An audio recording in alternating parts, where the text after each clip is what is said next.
So when you go to try to get to gmail.com and your browser realizes it can't get out to the web, it just gets redirected to a local server, which is really running a local copy of Gmail or whatever it may be. That's the local server component. It has a database. This is a full relational client-side database. It uses SQLite as the format, and HTML5 also uses that same format for the database. Just a very simple, really stripped down relational database, very basic. And then it also has this worker pool, because everything that it does is very JavaScript intensive. You know, we are really moving to a world where JavaScript is really driving everything on the web. And so they have kind of this separate worker pool to handle that so that it doesn't slow things down. So if you've turned on Gears, the way that it actually works is when you first, so you install it, it's a browser plugin. This is not something that's there by default. It's available for a number, I'd say most desktop browsers have a version of Gears available. When you first access a site, you must actually explicitly say, yep, I want Gears to be enabled, because it's going to create a local relational database on your desktop. I kind of like that aspect. Normally, I don't like leaving security decisions up to the end user, but here, you know, we're actually storing data on the client side that I'm sure most users wouldn't have any idea that that was happening. So I kind of like the fact that it lets you know that that's happening. And then the database that it creates, SQLite's really simple. All it really creates is just one file on your desktop, and it's always in the same location. I think the next slide actually, yeah, show the locations. And it's just this binary file format, but again, a lot of the stuff is in text, and there's many readers out there. I forget the name of the one I usually use. I think it's called just SQLite Database Browser is actually, I think, the name, just a SourceForge project. So it's an easy way to open up a SQLite database file and actually see it in a user-friendly format, and you can run queries against it. Standard relational database stuff, so you know all the SQL statements that you're familiar with you can use here. But of note, it stores these files in both, it's dependent upon both the OS and the browser that you're using. So it will store it in different places regardless. And that's just important that, you know, if somebody wanted to conduct an attack to pull that file, it is always in a predictable location, but based on both the browser and the OS. Yeah, by the way, if you have friends that do this to you, they're not actually your friends, so.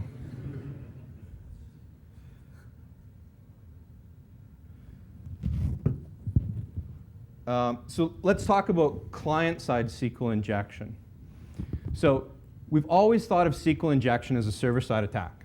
You know, the relational database sits on a server somewhere, and if that web application is vulnerable, now I can actually query that database. I can read to it, I can write from, or I can write to it, I can read from it. We've always thought of that as a server-side attack. Well, now we have a relational database that actually sits on the client side. So this opens up a whole new world of possibilities. I mean, can we conduct client-side SQL injection? Well, the answer is yes, but let's kind of talk through it. So the way Gears works is that it's JavaScript driven. So in my web page, I call a JavaScript library and then, you know, send my JavaScript functions to either create a database or read from an existing database or write to it. And you know, so long as it's there, then my browser is physically querying this database that's on the client side. Everything is driven by JavaScript. So if I had the ability to get JavaScript into the page that you were going to, then yes, that's how I could conduct client-side SQL injection. And what's really important about that is that, hey, obviously cross-site scripting, very prevalent vulnerability. A lot of sites have it. So if they have that vulnerability, now I can actually query from a client-side database. I don't need a vulnerability per se in the actual SQL statement and the way it was written, the way traditional SQL injection would work. You could have done all of that stuff in a very secure fashion, but simply because, you know, you've implemented an otherwise secure technology on an insecure platform, then I can attack you. And everything that I'm saying about Gears will also apply to HTML5 because it's a very similar setup. It uses SQLite as the back end. It's all JavaScript driven as well. We'll talk about HTML5 in a second. So just one thing, when I did this, I thought, people are going to say it's a theoretical attack. So I said, well, how hard can it possibly be to go find a site that's using Google Gears and also has cross-site scripting? Surprise, surprise, not very hard at all. It took maybe 30 minutes. So here's one site that I found, and I used them as, to talk about it because they were fantastic. I really want to take my hat off to them because I told them about it, they fixed it right away, and they were even kind enough to give me a year of free service. So good for them. Because I'm sure many of you have been in that situation where you go to report a vulnerability to someone and they just, make your life hell and tell you they're going to sue you and all kinds of things. These guys said, thanks, really appreciate that. So, I'm talking about a vulnerability that they had, but I just want to go out of my way to say that not only did they fix it and fix it very quickly, they handled it in a very professional manner. So they had what was Paymo.biz, or is, it's actually still around, it's basically a time tracking web application. So your guys are out in the field working, you do consulting work, so you bill your clients by the hour, and this allows them to keep track of their time. So Gears makes a lot of sense for them because, hey, somebody's out in the field, they may not have internet access, so they used Gears to offline enable their web application. So I found that they were vulnerable to cross-site scripting, and so this is just to let you know what would need to be injected to kind of walk you through it. So in this case, just because of where the vulnerability was, I had to close off that paragraph tag. That's not standard, that's just specific to that implementation. So Gears is not built into the browser. It is a browser plugin, and so you have to call in the library that it uses, the JavaScript library, so no big deal, just call that. In this case, I just took it right off the Google site. I have to open the database, and normally when we deal with SQL injection, a big challenge related to the attack is that I have to understand the DB structure. I have to know the names of the tables and the columns and the data types. This is a totally different world. I don't have to guess the database structure using all the tricks that SQL injection typically requires, because if I want to know what the database structure is, I just go visit the page myself. It creates a copy of the database. I know all this stuff. So it's really a lot easier from an attack perspective. So even though it's got that ugly name for the database, I already knew what it was, because all I did was visited the site myself, created the database, I saw that. And then once I've done that, once I've opened the database, it's just standard SQL queries. In this case, I just said, hey, read everything from a particular table. Again, I didn't have to guess the name of that table. I already had that information. And just to show that it worked, I just ended up in that case popping it up on my screen. But from an attacker's perspective, it would be very easy to inject that and do something behind the scenes. Let's say, make an image request to your evil server and just have all the data in a GET request so it shows up in your server logs, or email it to yourself, or do something. So you could really do this in attack. Somebody goes through, is browsing their site, and has no idea that they've just been attacked. Meanwhile, you've just taken all of the data that is stored on their client-side database, and you've been able to access it. And it's really, in this particular case that I'm talking about, it's enabled by the fact that cross-site scripting is there. And hey, if you believe some of the stats that are out there, I really like White Hat stats. Their last report, 66% of sites had cross-site scripting vulnerabilities. And these are companies that actually care about security because they're paying White Hat to review things. So I don't think there's too much argument that many sites are still vulnerable to this issue. But what's interesting to me is Google did a really good job of creating a SQL structure that wasn't vulnerable. So if you write your SQL query in the correct way, it's not vulnerable to SQL injection. But because everything's driven by JavaScript, it's the fact that there's a cross-site scripting vulnerability on this that makes it the whole thing vulnerable. So it's this lesson that we've never seemed to learn as an industry, that you can take great technology, but if you put it on an insecure architecture, everything falls apart. It doesn't matter. So just to compare SQL injection and client-side SQL injection, so what are the differences? Well, as mentioned, in traditional SQL injection, a real headache, a real challenge, especially if we're dealing with blind SQL injection, is figuring out that database structure. And so I have to send all these queries to create error messages and get table names and do all these little tricks. I don't have to do that in client-side SQL injection because, again, I just visit the page, creates a database, I'm good to go. SQL injection, that's an online attack because I have to get to the server. In theory, we could actually do an offline attack. little tricky, but I think that's a neat aspect of it. You know, because this application will work offline, let's consider a scenario where I send somebody an email, and while they're offline, and that email has the reflected cross-site scripting request in it, and they actually read that while they're offline. Well, because the application will actually still function offline, I could still conduct that attack. Now, I would have to somehow wait for them to go back online before it sends me the information, or maybe I'm doing something where it doesn't require connectivity, you know, I'm just wiping out their database or something. But in theory, we actually could do this offline as well. And last but not least, with traditional SQL injection, it's the actual SQL statement itself that needs to be vulnerable. You know, they've concatenated user-supplied data into that query, and that's why it's vulnerable. Here, it doesn't matter. You can have a perfectly legitimate SQL statement. It can still be vulnerable because it's the cross-site scripting angle. So the victor in my battle here is client-side SQL injection. I think it's a lot easier to do. When I was first talking about this, somebody said to me, well, what's the big deal? If they're vulnerable to cross-site scripting, I could steal their cookie, I could do the exact same damage. And in part, that's a fair statement, but overall, I don't agree with it, because stealing somebody's cookie doesn't necessarily mean you're going to be able to access their log in as them and access the data on the server for a few different reasons. Maybe that site doesn't use cookies for authentication, so getting the cookie isn't going to help you. They may have additional access controls, such as restricting the IP address that the request comes from. But also, there's no rule that says what's stored on the client side in this client-side database has to be the same as what's stored on the server side. In general, I would say it's not.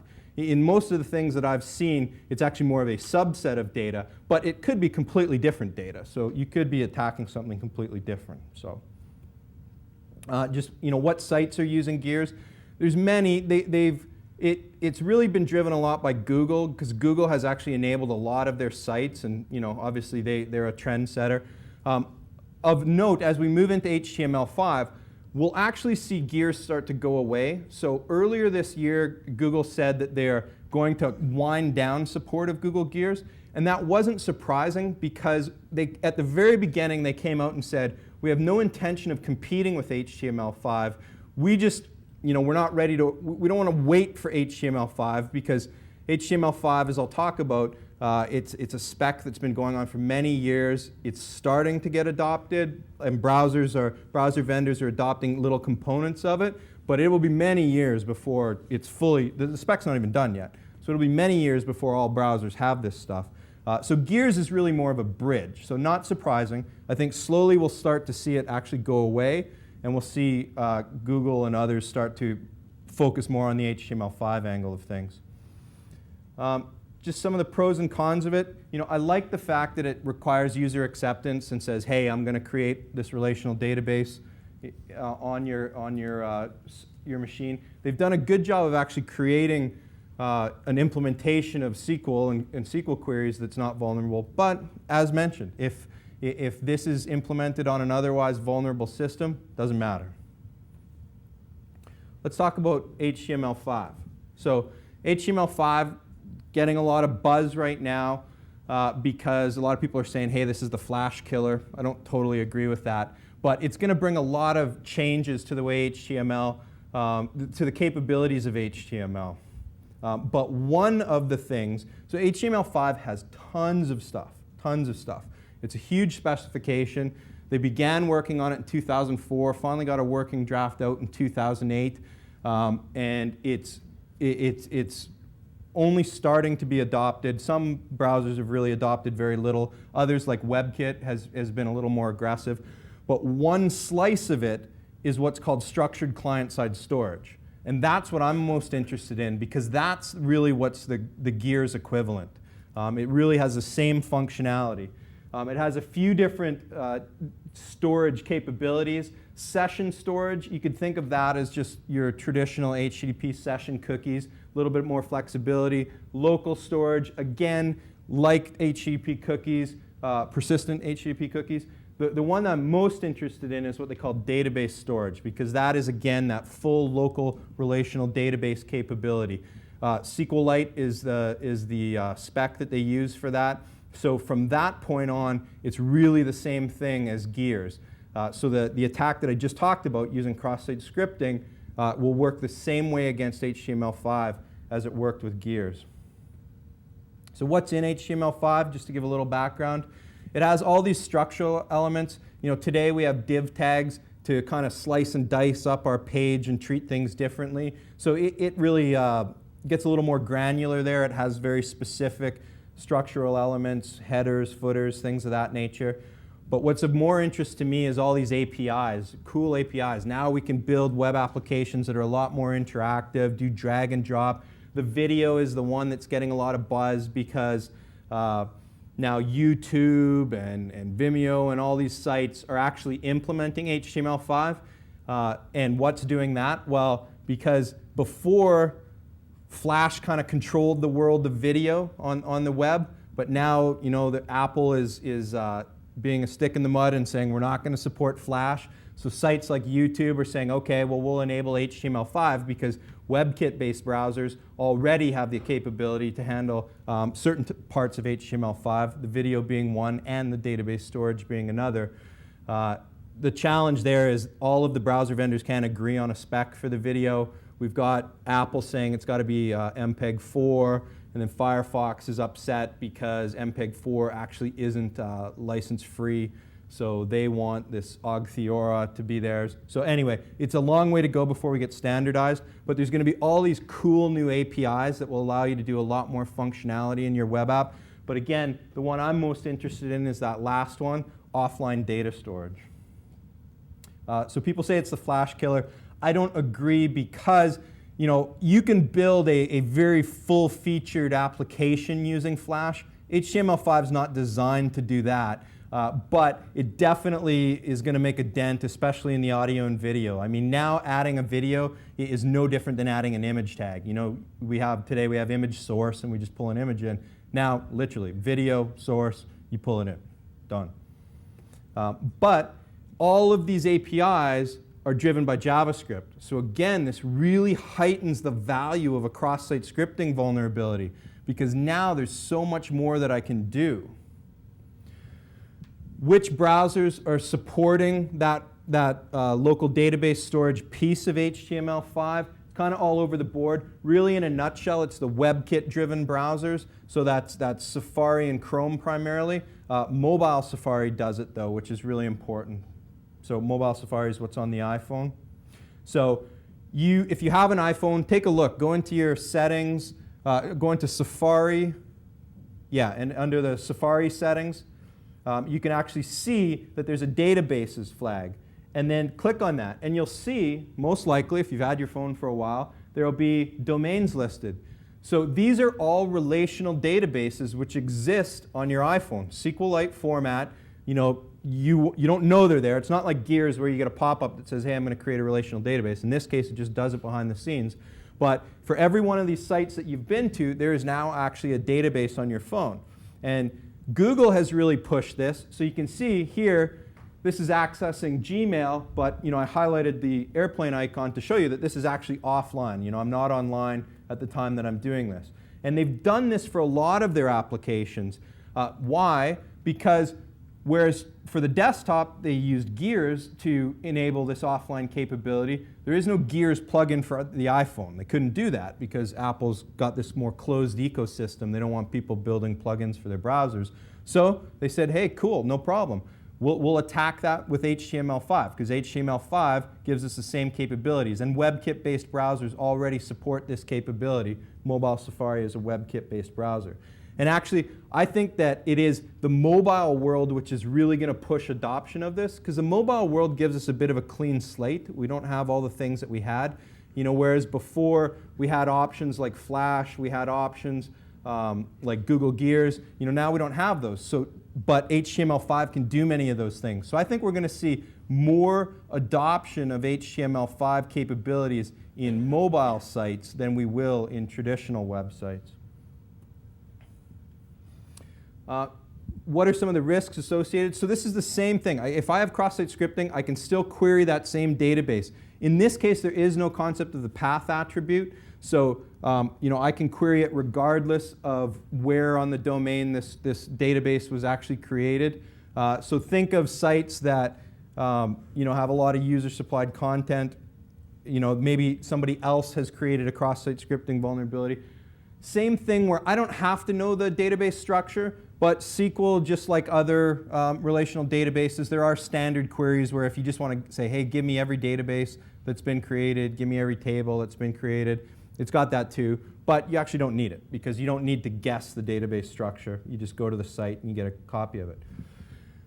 So in addition to using cross-site scripting as an attack vector, if you have the ability to redirect a browser's traffic, you could also use that as an attack vector. So here's just a simple WebKit.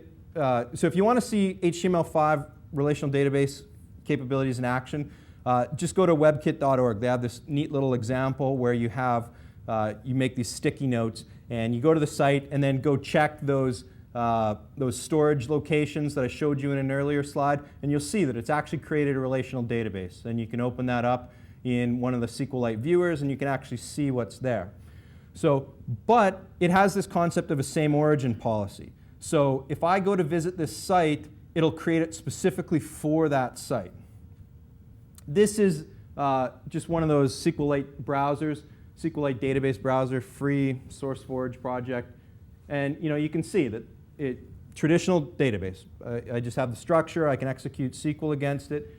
Oh, this is the storage location. Sorry, in this case, I hadn't shown it to you before.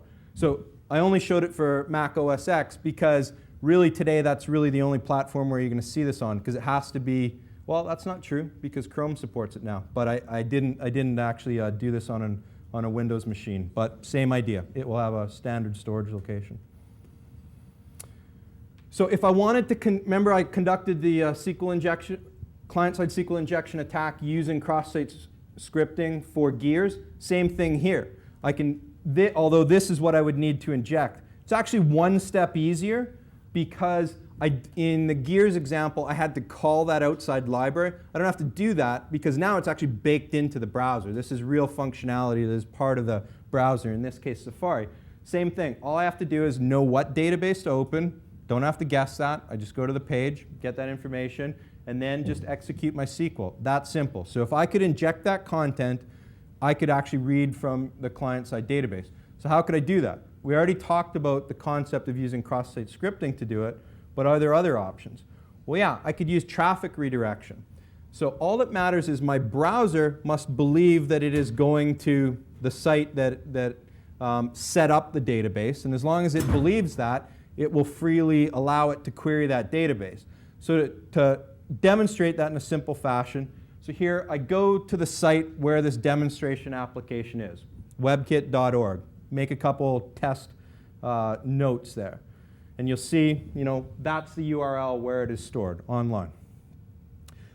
All of this is client-side, so I can just copy, literally view source code, grab that source code, set it up on my own browser, and then now you can see, it's the same page running on localhost. But those past notes didn't come up because my browser says, oh, I'm not going to, this isn't the webkit.org database. I got to create a brand new database for localhost. So it had a fresh template. So I created a note there, just say, hey, this was written on localhost.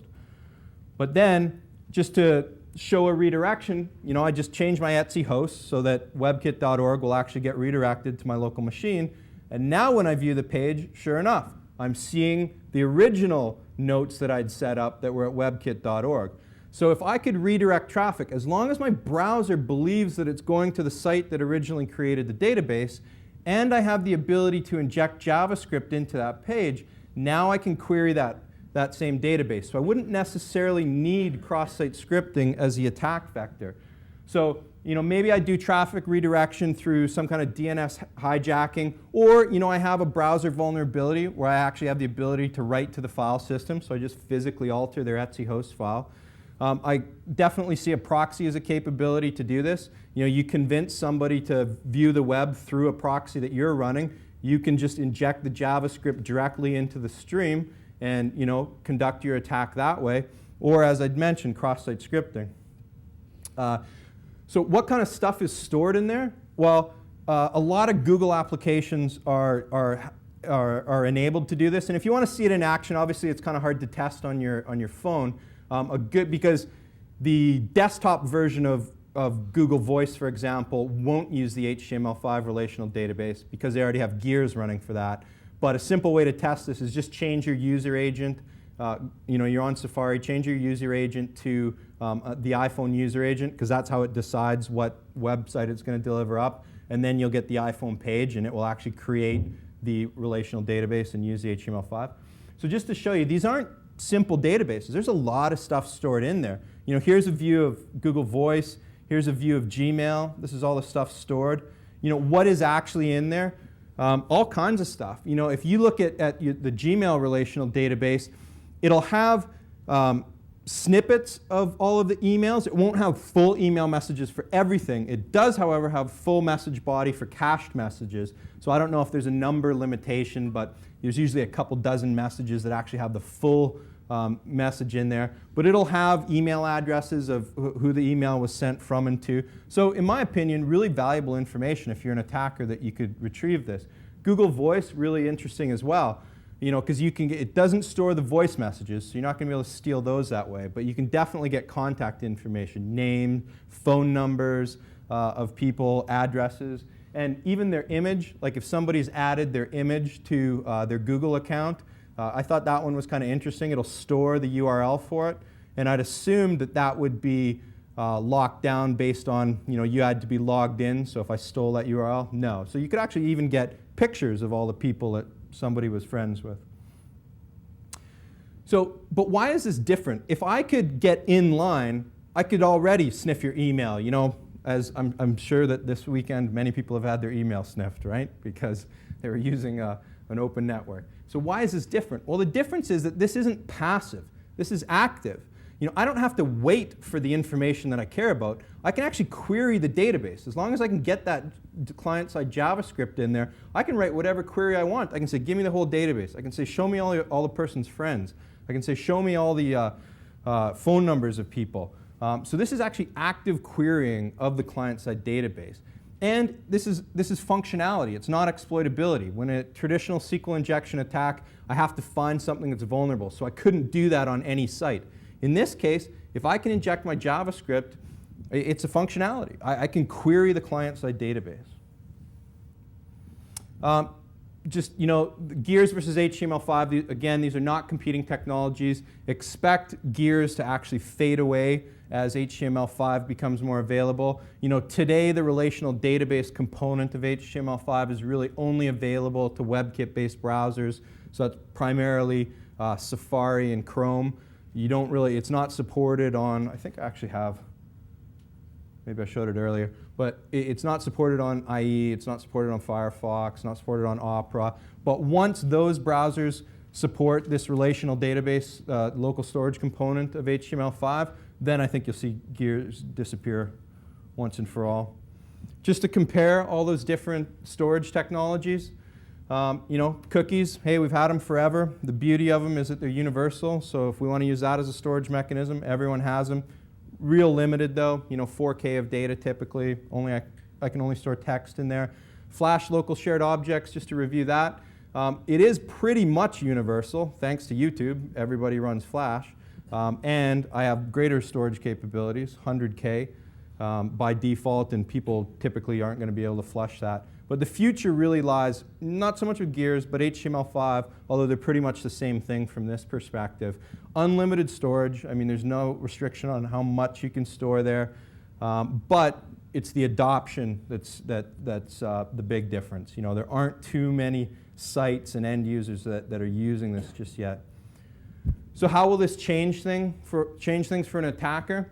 Well, now we're dealing with active attacks. Again, this isn't passive data sniffing. If I can get my JavaScript in there, either from cross-site scripting or from injecting it through traffic redirection or because you're running through my proxy, I can query that relational database on the client side.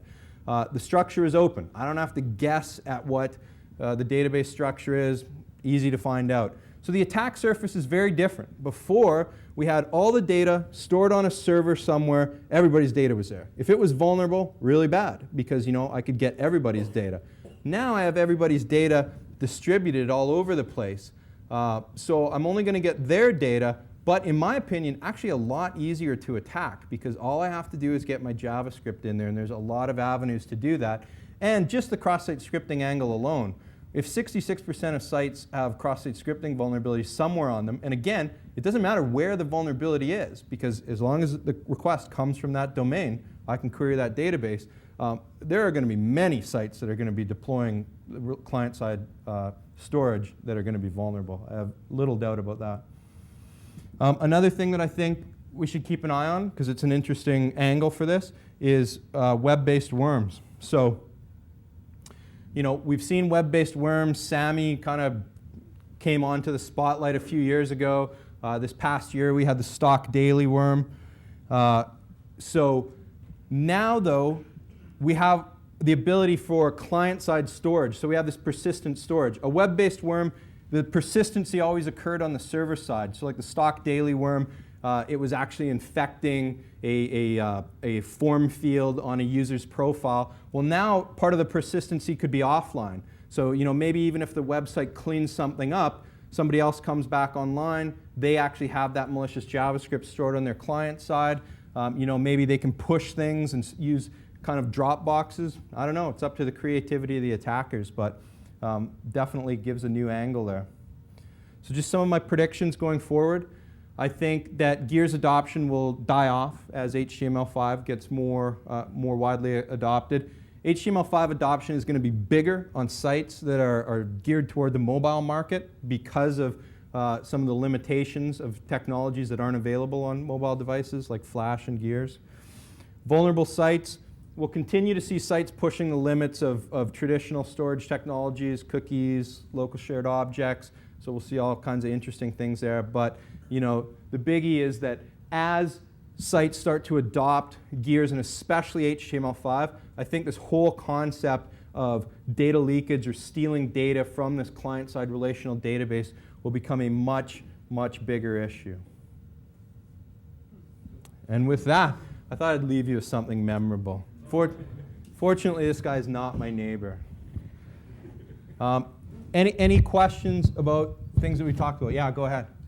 Is there any room on the clients to like restrict usage of the database, like based on an SSL or non-SSL site, or is there any room in the spec to enforce that sort of? So not that I've seen. You know, I certainly haven't read the whole spec, but I've not seen that. As far as I can tell, it's not restricted by path, and it's not restricted by, you know, the transmission medium. Yeah, go ahead. Just a question. Do you see the usage of cookies changing with this? Like, will the site shift to use local database instead? Yeah, I do think that cookies are certainly less valuable. Even like if you think of, so the question was, sorry, I should repeat that. The question was, are we going to see the usage of cookies change because now there's these other options available? So yeah, and I think we've already seen that. Like I think many developers are actually using both traditional cookies and Flash cookies. They use both because maybe somebody doesn't have Flash enabled, so I still want to have that traditional cookie. But Flash gives me a great backup. You know, if somebody flushes their cookies, all I have to do is create my page in such a way so that it looks for a regular cookie, doesn't see one. Okay, step 2, look for a Flash cookie, finds that. Oh, okay, rewrite the original cookie, so it doesn't matter if they flushed it. You know, now here's 2 more options for local storage. So yeah, I think you know, cookies are less important because we have these other options. But you know, today we don't have broad enough adoption to just say, hey, I don't need cookies anymore. Yeah, go ahead. Along similar lines, do you think that the browser developers are going to be clever enough to ensure that, although the HTML spec doesn't require that explicit permission be obtained by a user, do you think the browser developers will build that in anyway, given that privacy is so important to users now? They certainly could, although, you know, my opinion is, so the question is, explicit permission is not required to create this relational database with HTML5. Gears does do it, not with HTML5. Will the browser vendors make that? In my personal view, I think browser vendors are really against anything that kind of degrades the browsing experience, right? And getting that pop-up does that. And the reason it's okay for Gears is very few sites have Gears, so you get a pop-up a couple times a month, big deal. You know, imagine, I think we're definitely moving to a place where most sites will have relational database storage. You know, that'll be a really common thing, so you'd get pop-ups all over the place. So my guess would be no, they probably wouldn't do that. Yeah, red hair? They certainly have with the GeoIP stuff that's been put in Firefox 6, and then they still pop up. Yeah, so she mentioned that you are getting that pop-up for like the geolocation stuff. And yeah, good point, Firefox is doing that. But, you know, hey, will they still do that when, you know, 500 sites a day do it? Hard to say. So we don't. And in the end, I mean, that's not really creating better security. You know, it's like Windows Vista failure. You know, it just asks every end user, you know, do you want to install this? Do you want to install this? Believe me, I can't tell you the number of phone calls I got from my mother. Should I click on this link? And I'm like, Mom, just get off the web. It's probably your best bet. Yeah, go ahead. How long do you think it's going to take for HTML5 to be adopted? And is given all these open questions about security, are they actually going to do something on the security side in terms of So how long? some of these potential obvious things that you're citing? Yeah. So how long for HTML5 to be adopted, and will they add increased security for these things? So as far as the adoption, I think on the desktop browser, we're actually probably years away because, you know, like for certain, I mean, number one, the HTML5 spec isn't done yet, right? It's still ongoing. Number two, for this particular piece, the relational database piece, IE doesn't support it, Firefox doesn't support it, Opera doesn't support it. So we, at the very least, have to wait for another iteration of browsers. So say that's a year away. And then, you know, people actually have to start adopting it. But I don't think it matters because I think what's really going to drive it are these devices. And today, right now, Android and the iPhone can handle this relational database capability. And the biggest driver, the company that's building the most HTML5 sites, in my opinion, is Google. And hey, I mean, they're a big trendsetter. So I think that, you know, the mobile world is becoming so much more important. So how long will it take in the mobile world? I think it's already happening. I think it'll take longer in the desktop world. Oh, and the security piece was the last one. Sorry. We don't learn from our mistakes.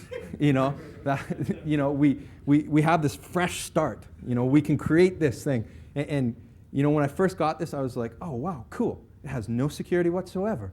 You know, all these lessons that we learned on the desktop browser, you know, now we have phishing block lists and malicious URL block lists, and IE has cross-site scripting protection. Nothing on any mobile browsers. You know, we don't learn from our mistakes, but the good news is we're all going to be employed for a very long time. Any other questions? All right, well, I'll stick around for a bit if you just want to chat one-on-one, but thank you very much.